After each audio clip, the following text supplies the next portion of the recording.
നീ എന്തൊലത്തോന്നാ? എന്റെ ഭാര്യയ്ക്ക് ചെയിൻ മേടിച്ചു കൊടുക്കാൻ നീ ഏതാളാ? നിനക്ക് ശരിക്കും ഒരു സ്വീകരണം ഞാൻ തരുന്നുണ്ട്. മറക്കില്ല, ചത്താലും ഞാനത് മറക്കില്ല. ഇങ്ങനെ ഒരു അലവലാതി പിടിച്ചെന്നെ കെട്ടിച്ച് എന്റെ അച്ഛൻ എന്റെ ജീവിതം തോലച്ചു. രവീന്ദ്രൻ സാറ് പറഞ്ഞുകൊണ്ട് മാത്രമാണ് ഞാൻ ഈ കല്യാണത്തിന് സമ്മതിച്ചത്. പല്ലവിക്ക് എന്നെ ഇഷ്ടമില്ല എന്ന് അറിഞ്ഞിരുന്നെങ്കിൽ ഞാൻ സമ്മതിക്കില്ലായിരുന്നു.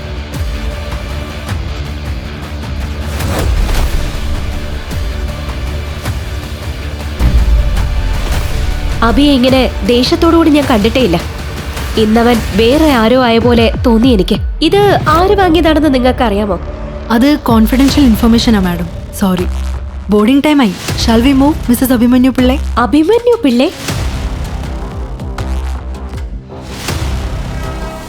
എടാ ഒന്നിനും കൊള്ളാത്തവനെ, ഒരു ചെരുപ്പ് തുന്നാൻ പോലും അറിയാത്ത നിനക്ക് ഈ ചെരുപ്പിന്റെ വില എന്താണെന്നറിയൂ? ഛേ, അല്ല, 1.5 ലക്ഷത്തിന്റെ ലൂയി വിറ്റോൺ എടുത്ത് നിന്റെ കയ്യിൽ തന്ന എന്നെ ഇതേ ചെരുപ്പ് കൊണ്ട് തന്നെ അടിക്കണം. ഷോറൂമിൽ കൊണ്ടുപോയി നേരെയാക്കാൻ പറഞ്ഞ ഏതോ തെരുവിലെ കടയിൽ ചെന്ന് നേരെയാക്കി കൊണ്ടുവന്നിരിക്കുന്നു.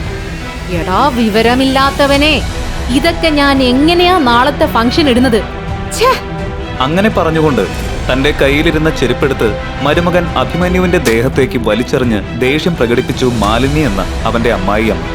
ഒരു അബദ്ധം പറ്റിയതാ, ക്ഷമിക്കണം. ഞാൻ ഇപ്പൊ തന്നെ കൊണ്ടുപോയിട്ട് ഇത് നേരെയാക്കിട്ട് വരാം. ഇപ്പൊ അങ്ങ് ഒലത്തും. പോടാ, പോയി എല്ലാവർക്കും ജ്യൂസ് എടുത്തോണ്ട് വാ. അഭിമന്യുവിനെതിരെ നടന്ന ഈ അനീതിയെ ദൂരെ നിന്ന് കാണുകയായിരുന്നു അവിടുത്തെ വേലക്കാരി കനക. മോൻ അവരുടെ കോലം കണ്ടില്ലേ? ചെറിയ പിള്ളേരെ പോലെ മിനുക്കി തേച്ച് നടക്കുന്നു. നമ്മളെപ്പോലെ അധ്വാനിച്ച് സമ്പാദിച്ചവരല്ലാത്തതുകൊണ്ട് ആളുകളെ ബഹുമാനിക്കാൻ അറിയില്ല. ഭർത്താവിൻ്റെ കാശിൽ അഹങ്കരിച്ച് നടന്ന അതൊക്കെ എങ്ങനെ മനസ്സിലാവാനാ? മോൻ ഈ വീട്ടിലെ മരുമകന്, എന്നിട്ട് അവരുടെ പെരുമാറ്റം കണ്ടില്ലേ?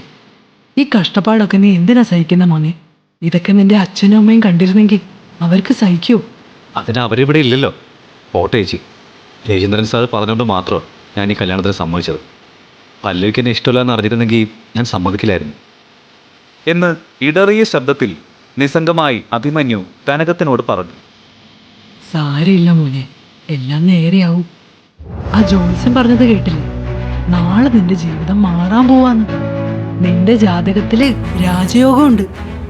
ഒന്നുഷാറാക്കാൻ കമലം പറഞ്ഞപ്പോൾ കേൾക്കാനൊക്കെ രസമുണ്ട്.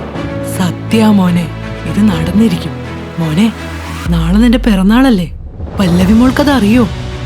എന്ന നിഷ്കളങ്കമായ ആ ചോദ്യത്തിന് പിറന്നാളോ? ഞങ്ങളുടെ കല്യാണ നാൾ വരെ അവള് മറന്നിട്ടുണ്ട്. മറക്കില്ല, ചത്താലും ഞാനത് മറക്കില്ല. ഇങ്ങനെ ഒരു അലവലാതി പിടിച്ചെന്നെ കെട്ടിച്ച് എന്റെ അച്ഛൻ എന്റെ ജീവിതം തോലച്ചു. കണ്ണിൽ കോപത്തോടെ തന്റെ ഫ്രണ്ട്സിനോട് പറഞ്ഞുകൊണ്ടിരിക്കുകയായിരുന്നു പല്ലവി. ശരി, പോട്ടെ. അങ്ങേർക്ക് വിവരമില്ലെന്ന് വിചാരിക്കാം. ഇവൻ എന്തിന്റെ സൂക്കേടാ? കാണാൻ കൊള്ളാവുന്ന ഒരു കാശുള്ള പെണ്ണിനെ കിട്ടിയപ്പോ ബാക്കിയുള്ള ജീവിതം അവളുടെ വീട്ടില് മണവാളം കളിച്ച് തീർക്കാന്ന് കരുതി വന്നിരിക്കുന്നു.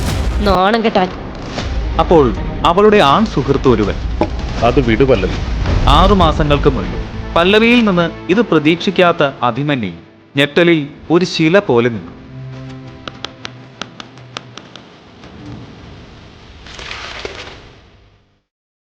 വേറെ വഴിയില്ലാതെ കല്യാണ ദിവസം മുതൽ പല്ലവിയുടെ വീട്ടിൽ കാശ് വാങ്ങാതെ ജോലി ചെയ്യുന്ന ഒരു വേലക്കാരനെ പോലെ അവൻ ജീവിക്കാൻ തുടങ്ങി. ഇടി, നിനക്ക് ഇഷ്ടമല്ലെങ്കിൽ അങ്ങ് ഡിവോഴ്സ് ചെയ്താ പോരെ? അത് അത്രയ്ക്ക് എളുപ്പമല്ല.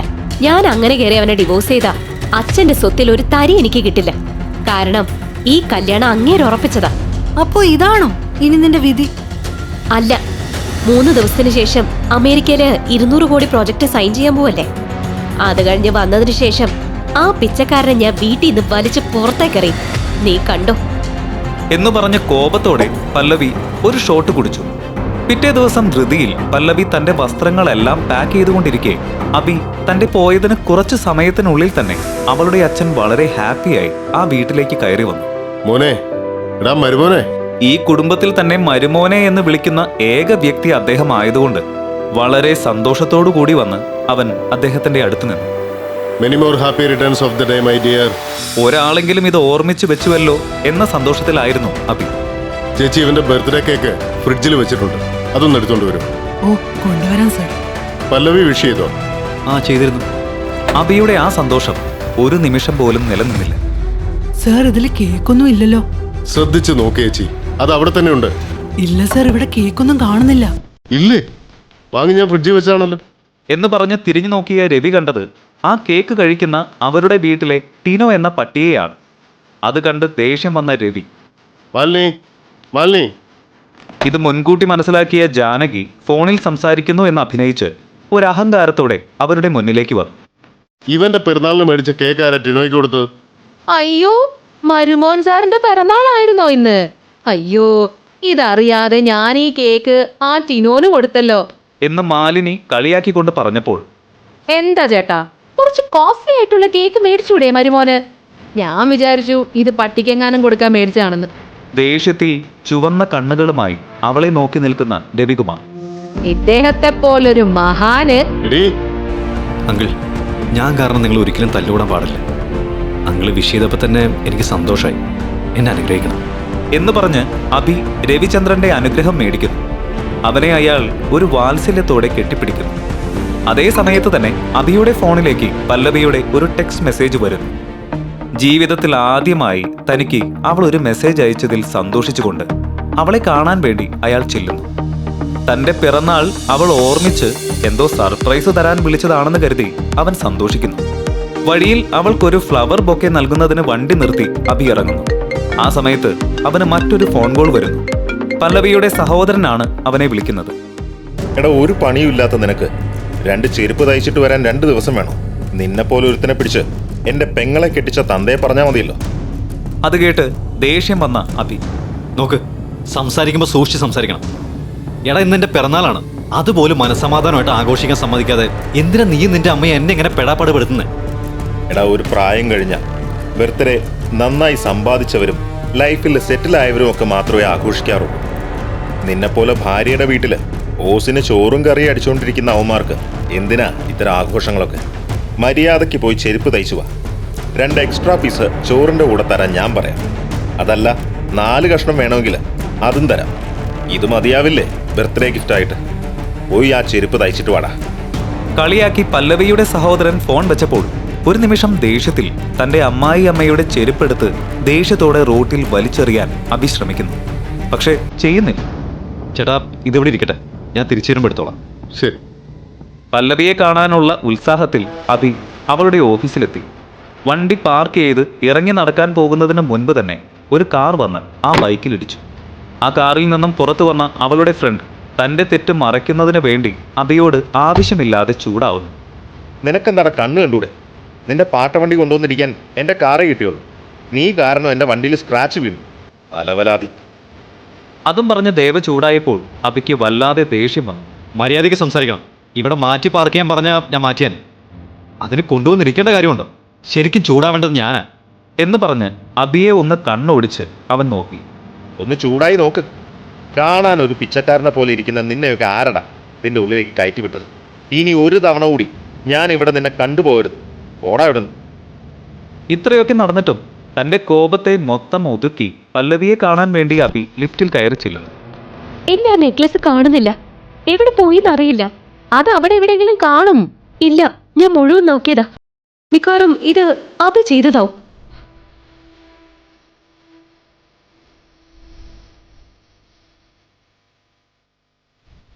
അഭി, മര്യാദയ്ക്ക് പറഞ്ഞു, ഈ ബോക്സിലുണ്ടായിരുന്ന ചെയിൻ എവിടെ? എനിക്കറിയില്ലെന്ന് മാത്രം മൊഴിയണ്ട. പല്ലവി പറഞ്ഞത് കേട്ട് അഭിയുടെ മുഖം മാറി. എനിക്കെങ്ങനെ അറിയാനാ? ഈ അഭിനയൊക്കെ അങ്ങ് വീട്ടിൽ മതി. ചെയിൻ വേണമെന്ന് പറഞ്ഞപ്പോ 1 സെക്കൻഡിൽ നീ അത് എനിക്ക് എടുത്തു തന്നു. നിന്നെയും വിശ്വസിച്ച് അതൊന്ന് തുറന്നു നോക്കുപോലും ചെയ്യാതെ ഞാൻ ഇങ്ങോട്ട് കൊണ്ടുവന്നു. ഇപ്പൊ നോക്കുമ്പോ ചെയിനും ഇല്ല, ഒന്നുമില്ല. നീയാ എടുത്തതെന്ന് എനിക്കറിയാം. അത് തിരിച്ചതാ. പല്ലവി, സത്യമായിട്ട് ഞാൻ എടുത്തിട്ടില്ല പല്ലവി. അത് സഫേർ ജെയിംസ് പതിച്ച കോസ്റ്റ്ലി ചെയിനാ. US-ലേക്ക് പോകുമ്പോ കൂടെ കൊണ്ടുപോകാനുള്ളതായിരുന്നു. അത് മാത്രമല്ല, അതൊരു ലക്കി ചെയിനാ. മര്യാദയ്ക്ക് തിരിച്ചതാ. പല്ലവി പ്ലീസ്, എല്ലാവരും നോക്കുന്നുണ്ട്. ഷർട്ടിന്റെ കോളറിൽ നിന്ന് കൈയെടുക്ക്. ശബ്ദം താഴ്ത്തിക്കൊണ്ട് അവളുടെ അടുത്ത് അവൻ കെഞ്ചി. കൈയെടുക്കാൻ പറ്റില്ല. നിന്നെ കല്യാണം കഴിച്ച അന്ന് മുതൽ എന്നെ മാനം പോയിക്കൊണ്ടിരിക്കുക. നിന്നെ പോലൊരുത്തനെ കല്യാണം കഴിച്ചത് എനിക്കെന്തോ പ്രശ്നമുള്ളത് കൊണ്ടാണെന്ന് ഓൾറെഡി ഇവിടെ ഒരു ഗോസിപ്പ് പരന്നു കഴിഞ്ഞു. മതി. എന്റെ അച്ഛൻ പറഞ്ഞു എന്ന ഒരൊറ്റ കാരണം കൊണ്ട് നിന്നെ കല്യാണം കഴിച്ചതും മതി. ഇപ്പൊ ഞാൻ ഈ അനുഭവിക്കുന്നതും മതി. പല്ലവി അവനോട് ദേഷ്യപ്പെട്ടുകൊണ്ടിരിക്കുമ്പോൾ അവിടേക്ക് വന്ന പല്ലവിയുടെ ഫ്രണ്ട്. പല്ലവി, എന്താ പ്രശ്നം? ഇവൻ എന്തിനാ നിന്നോട് സംസാരിക്കുന്നത്? What's happening here? ആരാടാ ഇവൻ? അങ്ങനെ പറയാനുള്ള ക്വാളിറ്റി ഒന്നും ഇവനില്ല. എനിക്ക് പോവാൻ 1 മണിക്കൂർ കൂടിയേ സമയമുള്ളൂ. അതിനുള്ളില് എനിക്ക് ചെയിൻ കിട്ടിയിരിക്കണം. പറഞ്ഞില്ലെന്ന് വേണ്ട. പല്ലവി, ഡോൺ വറി ഡിയർ. നീ അമേരിക്കയിലേക്ക് പോയി വരുമ്പോൾ നിനക്ക് ഇതുപോലെ ഒരെണ്ണം ഞാൻ പ്രിന്റ് ചെയ്യും. നിനക്ക് നന്നായി ചേരുന്ന ഒരെണ്ണം. ദേവ പല്ലവിയുടെ തോളിൽ കൈവച്ച് സമാധാനിപ്പിക്കാൻ പറഞ്ഞപ്പോൾ അത് കേട്ട് അവളുടെ മുഖത്ത് പുഞ്ചിരി വരുന്നത് കണ്ട് അബി മനസ്സുടഞ്ഞ് തിരിഞ്ഞു നടക്കാൻ തുടങ്ങുന്നു. അതെന്താടാ നിന്റെ കയ്യിൽ? ചുമ്മാ ഒന്ന് നോക്കട്ടെ. നമുക്ക് താടാ. ഇതെന്തിനാ?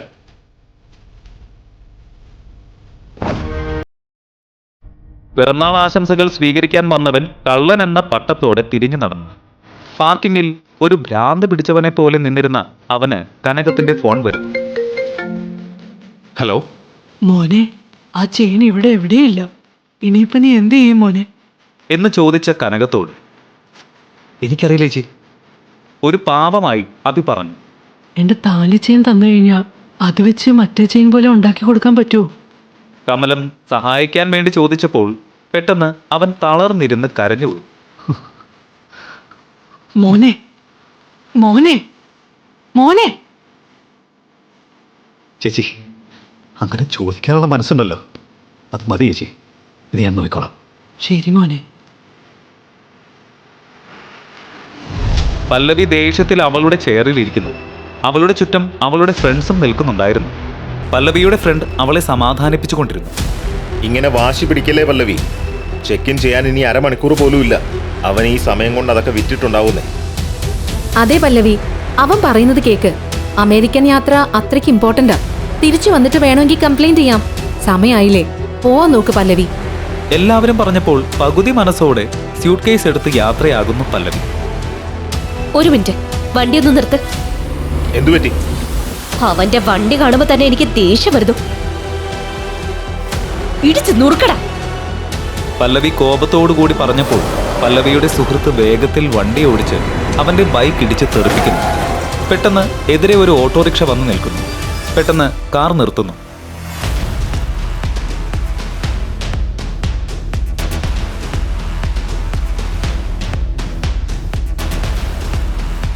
എന്താടാ നായെ കാണിക്കുന്നേ? എന്ത് ധൈര്യത്തിലാ ഓട്ടോറിക്ഷ കൊണ്ടുവന്ന് ഇങ്ങനെ നിർത്തിയത്? നിനക്ക് ഓഫീസിൽ തന്നെ നല്ല സ്വീകരണം തരേണ്ടതായിരുന്നു.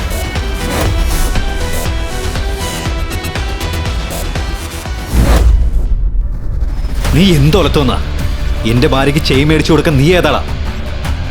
നിനക്ക് ശരിക്കും ഒരു സ്വീകരണം ഞാൻ തരുന്നുണ്ട്.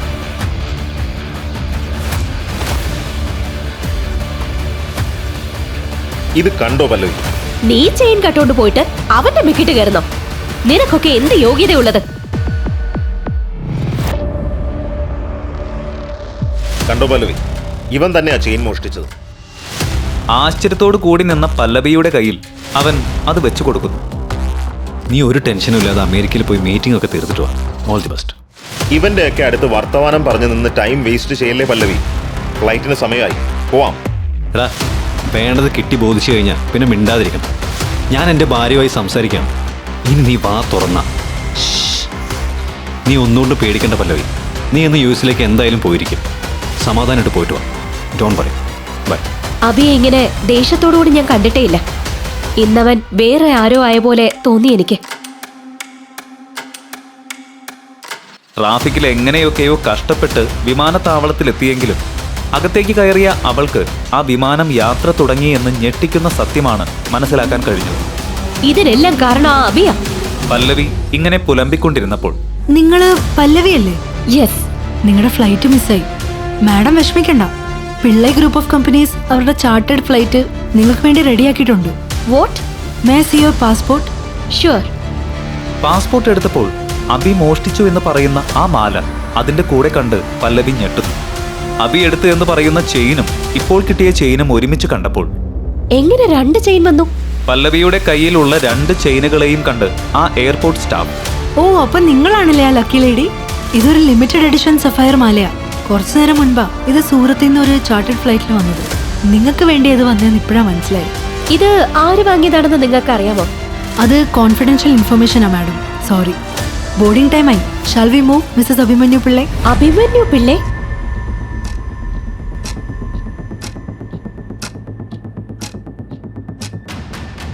Happy birthday sir. Welcome to the family. ഇത് അങ്ങേക്കുള്ള ഗിഫ്റ്റാണ്. Sir please.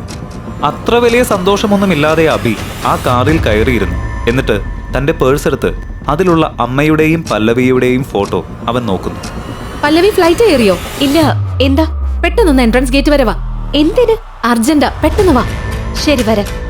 എയർപോർട്ട് എൻട്രൻസ് നോക്കി ഓടുന്ന പല്ലവി. അവിടെ അവൾ കണ്ടത് സ്വപ്നത്തിൽ പോലും വിചാരിക്കാത്ത ഒന്ന്. ചെരുപ്പ് തയ്ക്കാൻ പറഞ്ഞ അമ്മായിയമ്മ മരുമകന്റെ കാലിന്റെ മുന്നിൽ വീണപേക്ഷിക്കുന്ന കാഴ്ച എല്ലാവരും കാണുന്നു.